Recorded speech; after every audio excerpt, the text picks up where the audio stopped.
বাংলাদেশের হামজা চৌধুরীর cricket club Sheffield United গতকালকে পরশুদিন লিভারপুলের কাছে হেরেছে। তো লিভারপুলের কাছে হেরার ফলে লিভারপুলে দেখতেই পারতেছেন একদম একটা শ্বাসরত। বাট তার মধ্যে যারা সমর্থক তারা প্যালেস্টাইনের পতাকা, ফিলিস্তিনের পতাকা নিয়ে হাজির হয়েছে।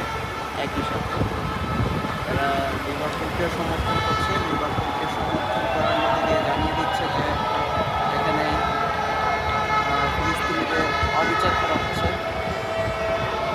এই যে র্যালি যাচ্ছে